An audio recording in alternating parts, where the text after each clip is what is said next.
pofuna kukusamalirani kuti muyende bwino pa msewu. Khwezy buses yakubweretserani mitengo yatsopano kuyambira lachisanu pa 24 June 2022 kuchoka ku Blantyre kupita ku Lilongwe.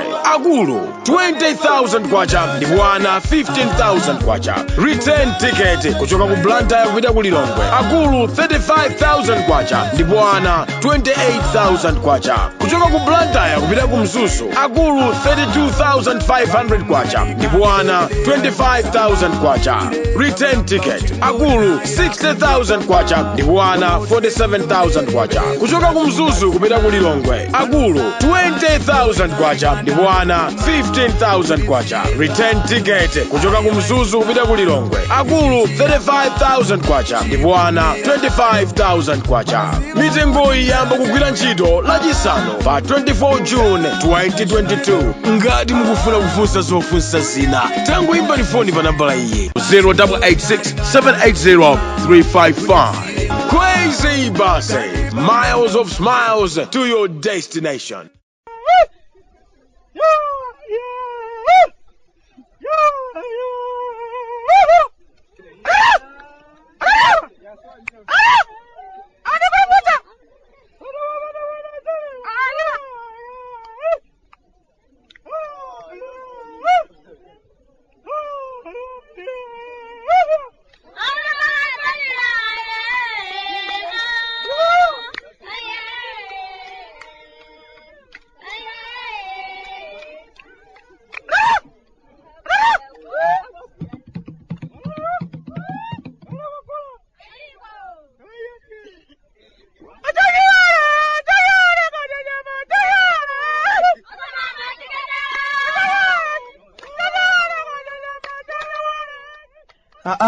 Kalata timechoka kumudzi Malawi. Bwande mukuti achimwene koma mupeza bwanji tsiku la lero. Ife abere anu kuno kwanu Nyasanda ayi ndithu Mulungu akutisunga mwene. Zovutazo ndesizilephera mposo otuma kono mmene zinthu zake zikuyendera amwene. Dasandukatu asizinthera oti tsiku ndi tsiku umakhala kena kake kasikandulo basi. Moyo wathu makono ndi mmene ukuyendera. Kupanda kuchitika kena kake kumafika umafunsana kuti akuluakulu ndiye zakhala bwanji kodi lero. Lero basi dzuwa lingolowa chetechete opanda kena kake zafikatu pamenepo achimwene. Ndiyamikirenso basi zotsogola za Khwezy kamba kuti gulasi tampa tsiku la lero. Mabasi amwene kwathu kuno anapangitsa moyo wa anthu kukhala ophweka kwambiri. Maulendo pakati pa Blantyre, Lilongwe ndi Mzuzu amakhala okoma kwambiri ngati ukuyenda pa basi za Khwezy. Komansotu umapulumutsa ndalama za nkhaninkhani kusiyana ndi kuyenda pa zinazi. Amwene kunoko ndi zinthu zake mmene zikukhalira zimakhalatu zina zake amwene kungofika potopa basi. Olemekezeka mabwana MV amwene kufika pogwererana mano kumenyana kuthana zibakera kutowetsana kumaoneka onse ngati kapoli amwene. Ndikudziwa kuti udzidabwa kuti Bwande ma MV amamenyana kuti anayamba na nkhani yanji. Amwene nakambakala ulendo wina uja kuti nkhani ya futerezo otsika mtengoyi kupanda kusamala amwene tikhoza dzalira nayo kuopsa tsiku lina. Mwinaso kumayimba nyimbo ija mbulu wandi ng'amba nthiti wanding'ambanso manja. Nkhani ya futereza otchipa ikudzaoneka kuti ikufunika ndithu pakadali pano kuyamba kuyiganizira nzeru zina sizoonayi. Ikuchita kukhala ngati yabwera nditi minyama take tapaderadera. Mabwana MV mwanji wachi na bambo abwera anakutumulana kuopsa kulimbirana kuti ndani atenge feterezo ochuluka wotchipa mtengo kukapereka kwa anthu ake. Ndiye kunali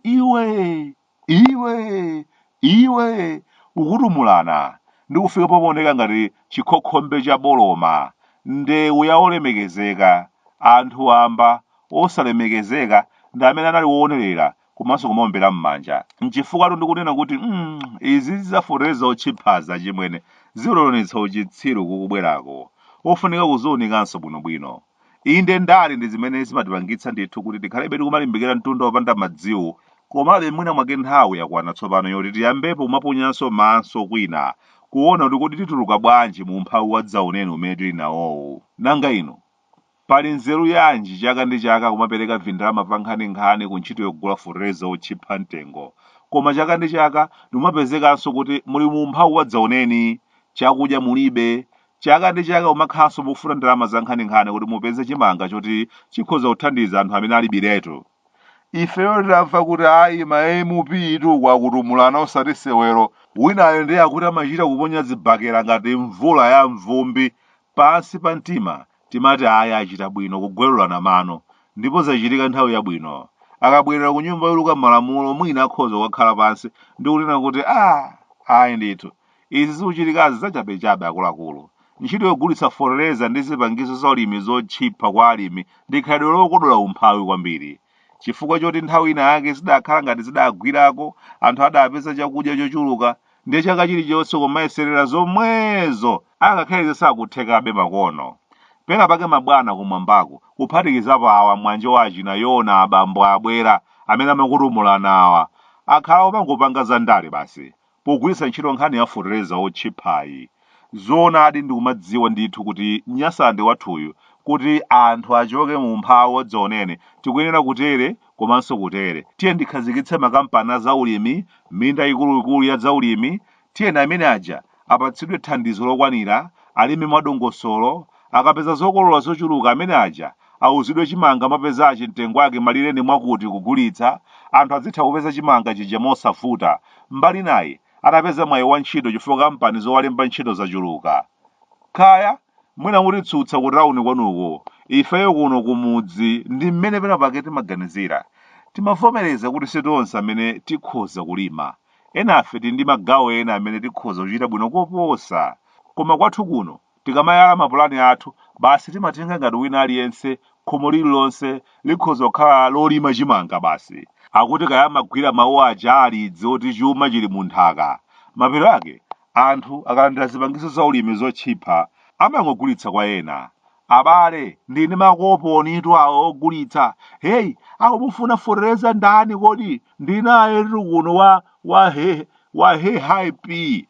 Zipangizo za ulimi zapita m'manja mwa anthu olakwika. Amwene amabwera ndithu aziko ndi wanu ndalama ndi wathu kudzatitsegulira mayiwe a nsomba, kumaweta ndithu nsomba zawo pamalo athu, malo ena oti mbuyo omwe padali manda. Basi uchita kunena kuti zamandazo ndi zanu zimenezo, koma ifeyo tikuyikapo mayiwe a nsomba pamenepa tagula basi. Amene akula mtima abwera adzafukule manda amakolowo akayike kwina. Amwene anthu ndikumaweta ndithu chambo chija. Zija zomataye chambo koma tiyembekezere ku nyanja. Ayi ndithu anthu ndikumadya chambo tsiku ndi tsiku chochokera m'madamu. Ifeyo ndikumadzifunsa kuti nanga ndi chikutivuta ndi chani. Nyanja yathu ndikumaona ndithu kuti nsomba athu ndiye zikuthamo, koma inu sitingalimbikitse izi. Anthu akhale ndi mayiwe a nsomba, adzikolola nsomba, zonse nomayenda bwinobwino. Koma basi ayitu basitu kaya mufunika musafune khasu ndili basi mulime mundawu basi. Fotereza makopo ni mulandira musadandaule. Munthu wopanda chidwi ndi chimangayo basi akabwera fotereza wamakopo niyo ukadyera kanyenya pa manda ambuzi pa makheta. Kodi ino sitingalimbikitse anthu malo motanda amazankhanani kuti aliyense alime chimanga? Sitingawapezera anthu ena ake malo kuwauza dzani mango mtundu wokomawu mukhalepo angapo tikupatsa ndalama zoyambirira, tikugulirani makina, mukamakolola mangowo ndiye mudziwaphinya paminda pomwepo, ndiye tikuphunzitsanisoni mudziwayika m'mabotolo, msika tikupezeranisoni mudzigulitsa juisi wokoma. Ndithu anthu ena akalembedwa ntchito, koma juisi kumangokhala wa malambe basi, aliyense malambe. Zija zoti ayi ntchito zikusowa zija zikhoza kuchepa, anthu akhoza kupeza chochita. Koma mabwana kuwapeza ayi ndithu tikuchita kalembera wamakopo na fotereza otchipha chaka chamawa. Koma tadati lodzawe pena pake ayi mango eniwa olimbidwa pasale mapompa. Ifeyo ni nthaka sitiwalawa, akaphinyidwa amapita nawo kunja adzikadya kumeneko. Obwerawo ndikumapeza ndalama za nkhaninkhani. Zimativuta bwanji ifeyo kuyika ndalama zapadera anthu alime mango athandizidwe kupeza misika? Kachewere tingolima basi kumafikanso powonongeka, kumangocheka tchipisi ndi kumaotcha mwamgonamo, mwangwangwamo, mwabuluzimu. Koma kodi sitingayenjezere m'malo mwa tchipisi chabayabaya chapachiwaya kumaziumitsa ndi kumayika m'mapeketi anthu adzigula ndi kumadya nsitolo zikuluzikulu? Ndikudziwa ina akhoza manena kuti sizingatheke. ayi ndithu mdedzamo mchimbiyamo monsemo anyamata makuwa wadiraye chipisi amene aja bwanji waonjezera luso achite bwinobwino momwe kakamiza za forereza wachimanga zija amene aja wapasa forereza wachimanga angolandira ndi kugulitsa luso lawo lagona mudiraye bwanji osawathandiza kulemera timakhala nako pafupi koma timachitira dala nkhani ya forereza ochipha opindula si ifeyo anthu ambayi amapindula ndi mabwana amathiraki mabwana ochita za udobadoba kumapita ku butchale amene amadya nayo bwino nchifukwa samafuna kuti ithe amachita kuimba mobwekera sabuside Dzaidandaula ikadzatha amadziwa ndi mmene amadyera koma chonde misewu chipwirikita mwene kuchita kusowa kuti ndiye tiyambire pati komabe ujawo wa khonjeni kupita kumakapu auja iyayi mabwana iyayi tithandizeni tiganizireni suli bwinoyi hazenolo mwasula bwanji patopu paja mmatayo Bwande mmadala ndi hazenolo ino chabwino basi ndagwira pakamwa sindilankhulaso life in nchonjo ata ine wanu kuno kumudzi ku Malawi Bwande kuda kunyasalande sunga mvetse